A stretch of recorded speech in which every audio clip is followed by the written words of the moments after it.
Welcome back to my channel. In today's video, I want to talk to you about how much money I spent in 1 month living in Bali. For everybody who doesn't know me yet, hi, my name is Amelie Zatzka. I'm a photo artist and digital nomad, and I've been traveling around the world for the last 1.5 years. And in the last 4 months, I stayed in Bali. And right now I'm already in Siargao, but I thought it might be an interesting topic for you. And I honestly try to avoid this topic a little.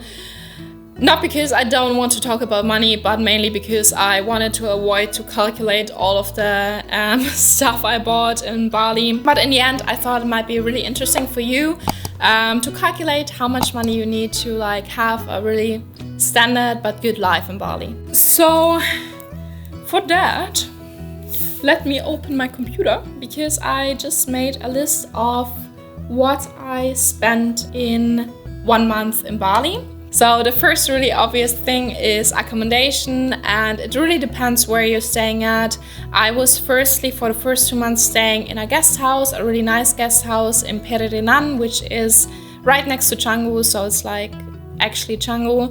And in my second accommodation, I was staying in an apartment of people who actually lived there, so it was much bigger. I had my own kitchen, I had my own living room, my own bathroom and my own bedroom, so it was actually an apartment.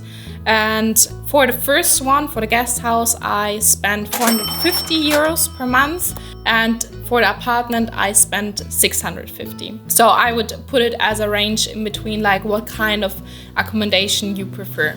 The second thing you really urgently need in Bali, or at least in my opinion, is a scooter to get around, to just do anything.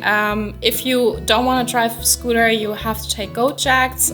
I did not use as many Gojeks, only in the beginning, so I sadly can't really help you how much you will spend on Gojeks, but the drives are comparably very, very cheap. So I would say it will probably come to almost the same amount as renting a scooter yourself, but you're just much more flexible with renting a scooter, obviously. I had a really cool and cheap scooter renter. I found him over my first accommodation, and then when I was staying in my second accommodation, I was asking him again if I can rent my scooter from him. My scooter costed 70 euros per month, but I heard from other people that it can also be a little higher or sometimes even much higher. So I would calculate from 70 to 90 euros per month for a scooter. For the next one, I really had to go into all of my history, my spending history on Grab, because it is food delivery. I really like the food delivery in Bali, especially in Canggu. There were a bunch of really good restaurants where you can order food from, and it was convenient, it was fairly cheap, and I had my 3 restaurants where I would continually order food.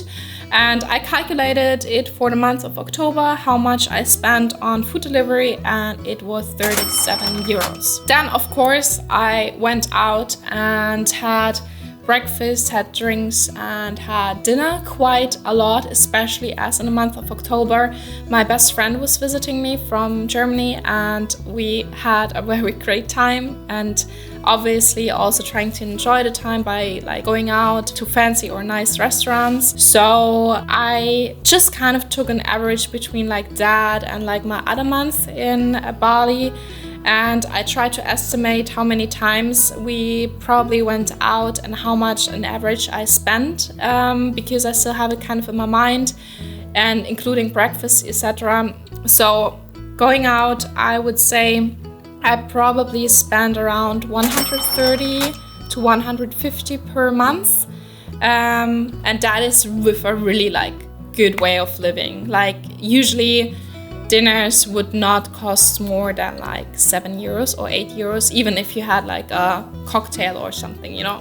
And then I also was cooking quite a bit at home, especially for lunch and also for breakfast. I was always having stuff at home. For that, I went to the supermarket, I would say twice a month, and did a really big shopping. And each of these big shoppings would probably cost around 30-35 euros. So I calculated around 75 euros per month for shopping in a supermarket. Then for the scooter, you also need fuel, and in average, like the fuel would last very long if you would not go crazy amounts of ways, you know, with the scooter. Like if you would drive to Ubud forth and back like 4 times a month or even more, then it might be a bit less what I calculated, but in general, like driving around Canggu and Canggu area, putting in fuel twice would be enough, and per like full session of fuel it would cost around like 3 euros, so I calculated 6 euros for fuel. And then of course you also have to wash your clothes at some point, so I usually have a rhythm where I wash my clothes every 2 weeks, and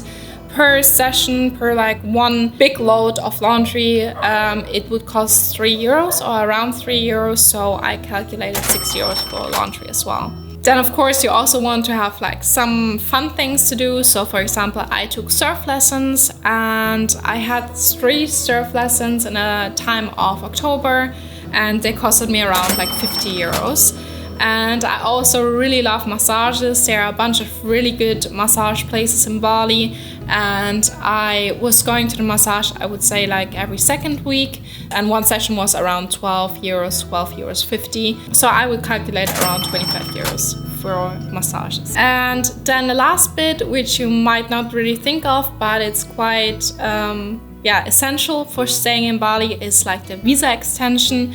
If you don't know how it works, basically you arrive in Bali and you are allowed for 1 month, and you have to pay like 50 euros for that. And then you can extend it for another month, and you have to pay 50 euro for that. After that you have to fly out, and the same procedure goes on and on if you don't have any different visa. You can have a visa where you can stay in for I think up to 3 months, but it will cost much more. So I was choosing this form of visa, which meant that I had to pay 50 euros per month for my visa extension.